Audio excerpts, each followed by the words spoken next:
Ethan stood inside the great hall of the Zarnak Empire. He was the only human among tall, silver-skinned aliens with glowing eyes. He didn't know why he was invited to this meeting. He only knew that everything around him looked serious, cold, and very official. The leader of the Zarnak, High Judge Tharoon, stood in the center. He wore long robes that sparkled with light and power. He raised one hand and spoke in a slow, deep voice. Our traditions are sacred. Our silence is strength. And our laughter is weakness. Ethan didn't mean to laugh. He really didn't. But the way the judge moved his long arms, the way his robe almost made him trip, it looked so much like a stage performance back on Earth. So Ethan let out a small chuckle then. Another. Then he burst into full laughter, echoing across the silent hall. Every alien turned their glowing eyes toward him. Some looked shocked, others angry. The judge froze, his face full of cold fire. You mock the sacred law, he said. You have broken the peace of silence. Ethan stopped laughing, his smile vanishing. He looked around, unsure what to say. But before he could speak, a voice from the shadows called out. Maybe the human just found something funny. The voice said. A girl stepped forward, her skin the same silver tone. But her eyes sparkled with something different mischief.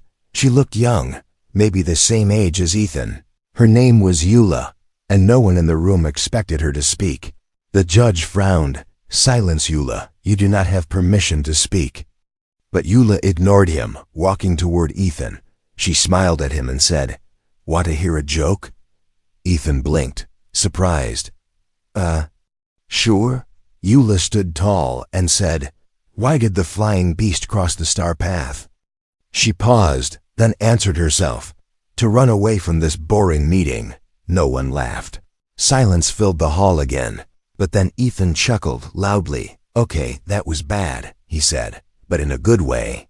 Eula looked proud, even if her joke wasn't that funny, but the others didn't see it the same way. Gasps filled the room. The judge raised his hand. This is a violation of the code of stillness. Both of you are now enemies of the Empire. Ethan stepped back. Wait, what? I laughed, that's all. Eula turned to him and whispered. Time to run. He didn't understand.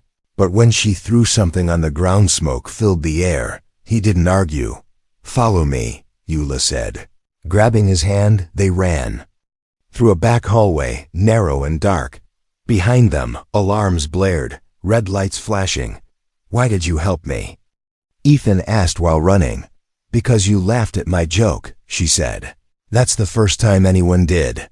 They reached a hidden exit, and Eula pressed her hand on the door. It opened to a quiet alley under purple skies. Ethan looked up, amazed by the strange stars. Then he remembered. Wait, we're fugitives now. Eula nodded. Yes, we are. Congratulations, she said with a grin. You just joined the funniest rebellion in the galaxy. Ethan laughed again. Even though he knew it wasn't the time. What is this place? He asked. A world where humor is a crime, she answered. But not for long. She looked serious now, her voice softer. They erased comedy, jokes, laughter, all of it. My people used to laugh, she said. We used to have joy.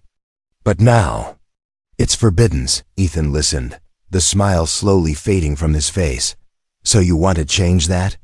He asked. Eula nodded. One bad joke at a time. Suddenly, a small drone flew above them, flashing red. They found us, Eula said, pulling him behind a wall. We need to go deeper into the city, she whispered. Ethan followed her. Without question, he didn't understand everything. But he knew one thing for sure. He had laughed at the wrong time, but maybe, just maybe, he had laughed in the right way. As they disappeared into the shadows of the strange alien city, Eula whispered with a smile. Let's see how many people we can make laugh before they catch us. Ethan smiled back. Deal. And somewhere deep in the Empire, behind cold walls and quiet thrones, a new sound had begun to rise. Not a scream, not a shout, but a laugh. And that, they say, was how the war began. The night sky above the alien city was full of purple clouds and silver stars. But all Ethan saw was smoke and danger. He ran with Eula down a narrow street made of smooth black stone. While alarms screamed in the distance, his heart beat fast. Not just from running, but because he had no idea what he had gotten himself into. Eula didn't look scared, even though red searchlights swept the rooftops around them. She held his hand tightly, dragging him through the twisting back paths of the city. He could hear voices in the sky, metallic cold, warning citizens to report all laughter-related crimes. They stopped behind a broken transport pod, and Eula peeked around the edge. She took a deep breath, then looked at Ethan and grinned. "First time being chased for laughing?" she asked. Ethan wiped sweat from his face. "Yeah, it's not how I thought my first alien trip would go." Eula laughed softly, and for a moment, it felt strange and beautiful. It was rare to hear joy on this planet. "I always thought humans were loud, messy, and a little rude," she said. "But maybe you're just brave." "I didn't feel brave when I laughed," Ethan replied. "I just thought your leader looked like a space chicken in that robe." Eula covered her mouth to stop her giggle. "Don't say that too loud, or you'll start a second war." She reached into her belt pouch and pulled out a tiny cube. With a flick of her fingers, it projected a map. "We're heading to the laugh lines," she said. "It's an old part of the city where no one goes anymore." Ethan looked at the map, then at her. "And why do they call it that?" Eula's eyes sparkled. "Because that's where people used to gather and tell jokes. A long time ago, they moved quickly through shadows, past cold statues and silent patrols. Once, they had to hide behind an old food stand while a drone scanned the street." Ethan held his breath, but Eula just hummed a silly tune under her breath. Like she wasn't scared at all. When the drone passed, they slipped into a tunnel that led underground. The walls were covered in old posters, faded and torn, showing aliens with microphones and glowing smiles. Ethan touched one of them. "This place had comedy clubs?" Eula nodded. "Before the silence laws, we used to laugh like humans do, maybe even more." They reached a metal door at the end of the tunnel, and Eula tapped a strange rhythm on it. It clicked open, and they stepped inside a wide, empty space, filled with broken chairs, dusty lights, and a cracked stage. "This was the last club," Eula whispered. "The funny core." Ethan walked onto the stage, imagining a crowd cheering. He looked at Eula, then said, "Knock knock." Eula raised an eyebrow. "Who's there?" "Alien," he said. "Alien who?" "Alien, you glad I didn't say robot?" Eula groaned, but her smile gave her away. "That was terrible," she said.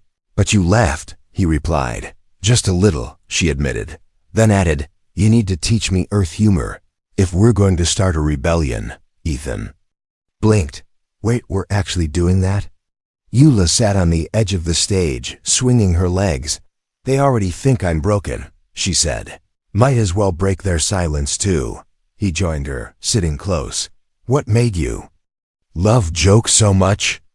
Eula was quiet for a moment, then answered, "My brother used to tell them, before he disappeared. The silence laws took him." Ethan didn't say anything. He didn't have to. Eula looked up, her voice sharper now. "I'm not just doing this for laughs," she said. "I want people to feel free again." Suddenly, the door behind them burst open, and a tall figure in black armor stepped in. Eula and Ethan jumped to their feet. The figure raised a hand, but then spoke in a low voice. "You two are terrible at hiding." It was another alien, but not like the ones they saw before. This one had a half-broken helmet and a scar across his cheek. Eula narrowed her eyes. "Karn?" The man nodded, stepping forward. "I've been watching you since the trial," he said. "The council will hunt you until you disappear." Ethan stepped in front of Eula. "We're not going to disappear." Karn looked at him, then smirked. "Then you'll need help." He tossed Eula a small device, blinking with light. "Broadcast that," he said. "Let the people hear your joke, see your face.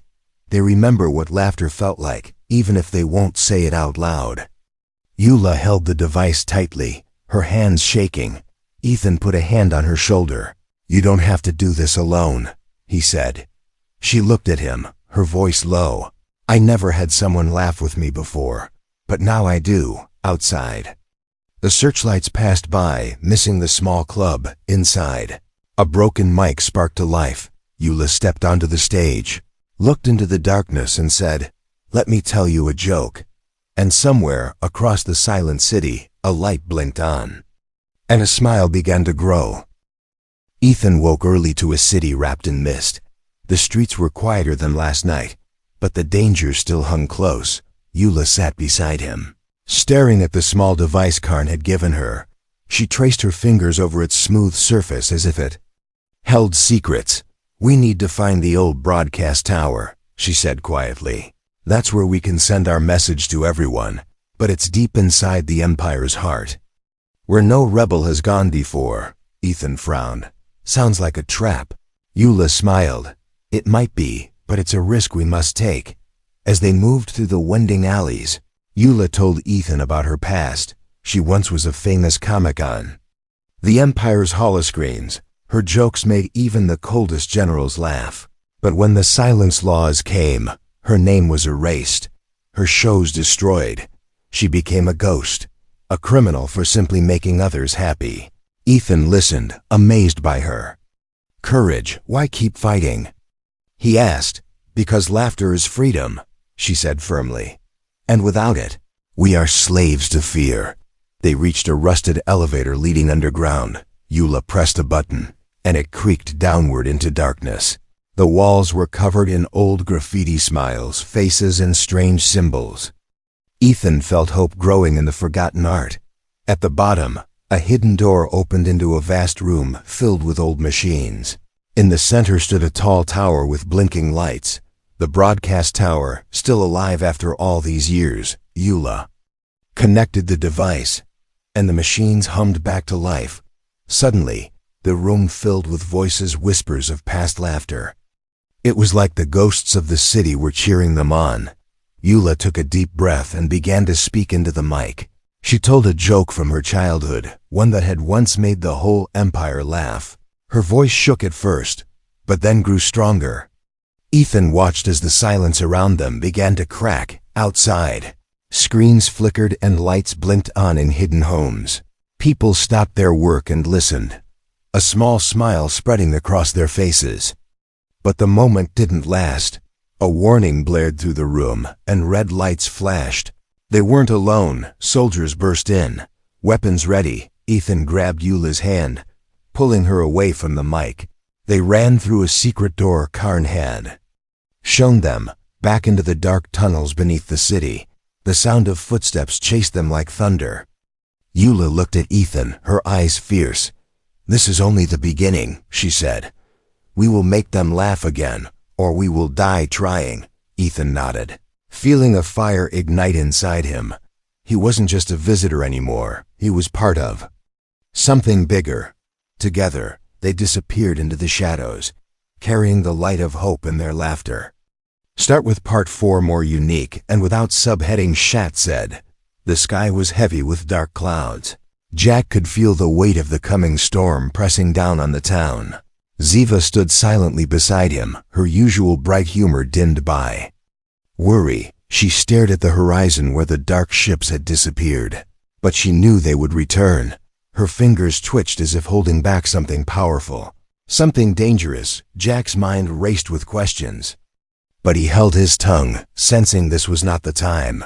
The people around them whispered nervously, their eyes darting to the shadows. Suddenly, a cold wind swept through the street, carrying a voice that seemed to echo from everywhere and nowhere. "Give her back," the voice demanded, sharp and unforgiving. Ziva's eyes flared bright with light. "They want to silence me," she said, voice trembling but firm. Jack felt a surge of protectiveness rise within him. How can laughter be a threat? He asked, confused. Ziva looked at him, her expression serious. "Because laughter is freedom," she said, "and some fear freedom more than anything." Without warning, the ground trembled as strange shapes emerged from the darkness, twisted. Creatures with glowing eyes and cruel smiles began to circle the town. Ziva stepped forward, hands glowing with fierce energy. Jack picked up a fallen branch, ready to stand by her side. The townspeople gathered courage and started to laugh. Their laughter grew louder, stronger, filling the air like a shield. Ziva smiled, her power rising with every laugh. The dark creatures hissed and recoiled, unable to bear the sound. But the battle was far from over. From the shadows, a figure stepped forward, tall and cold.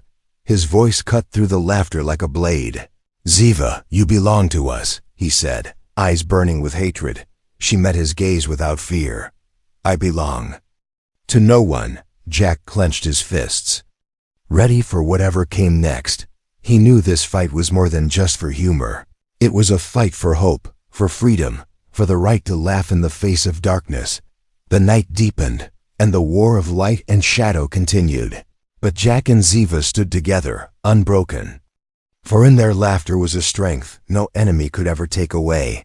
The dawn broke with soft colors stretching across the sky. Jack and Ziva sat on the roof of his cabin, looking out over the quiet town. For a moment, it seemed like peace had returned, but both knew better. The fight was far from over, and the cost was not yet clear. Ziva traced patterns in the air, her fingers glowing faintly. "I learned something last night," she said quietly. "Humor isn't just a weapon or a shield." Jack looked at her curious. "Then what is it?" "It's a language of connection," she replied. "A way to reach others when words fail." Jack smiled. "Sounds like what we need right now." She laughed softly. "Exactly." Suddenly, a faint beep came from the device she wore on her wrist. Ziva's eyes narrowed as she checked the screen.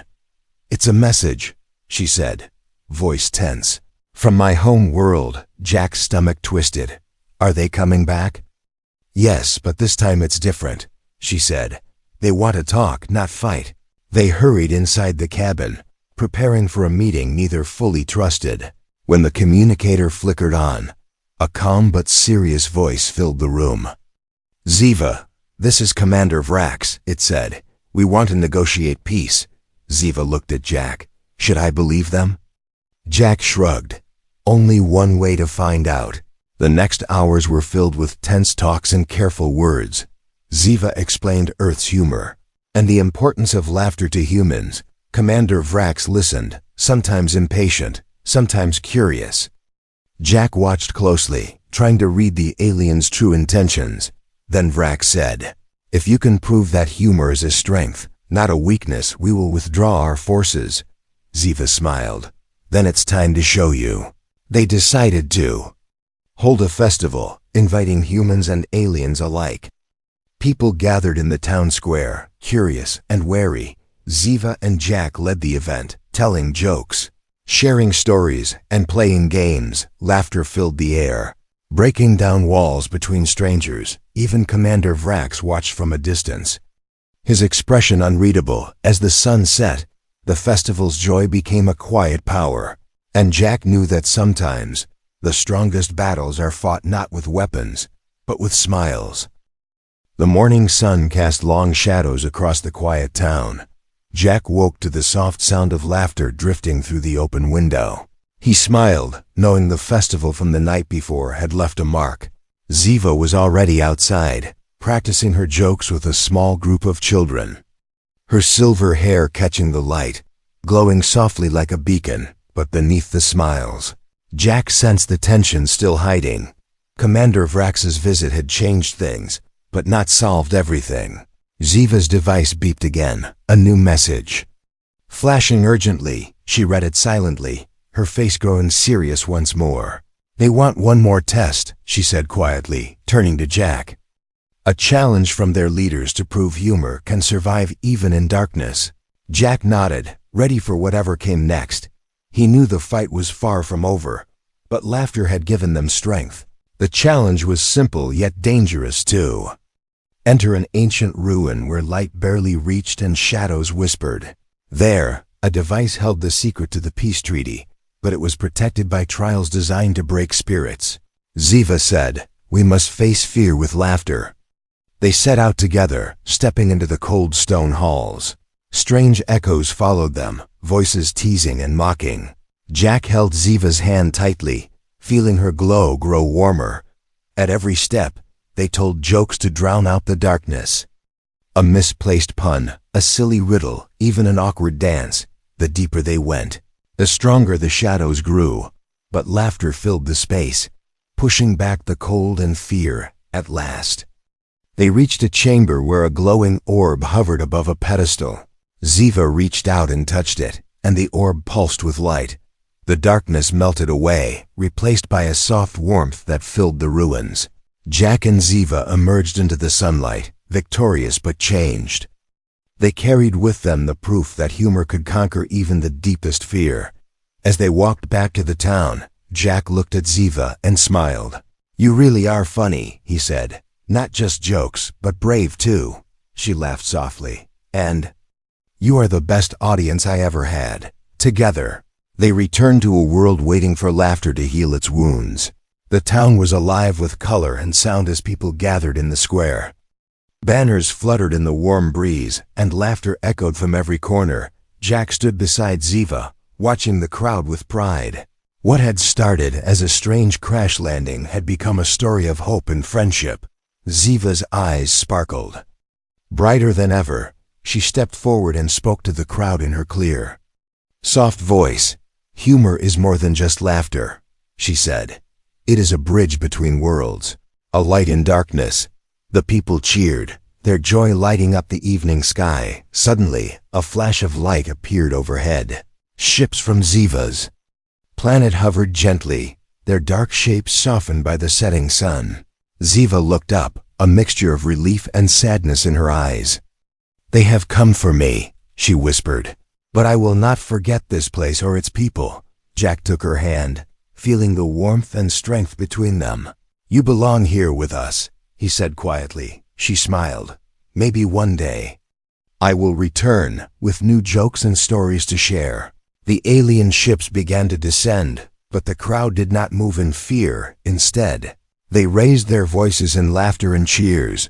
The sound was powerful and clear, a message of peace and unity. As Ziva stepped onto the ship, she looked back one last time. Her glowing eyes met Jack's. And in that moment, no words were needed. The future was uncertain, but the bond they had built would never fade. The ships lifted off, disappearing into the stars, and the town below stood together, forever changed by the girl who showed them the power of humor. Jack smiled and whispered, "And you say you're not funny?" Human. The world felt lighter, filled with hope and laughter.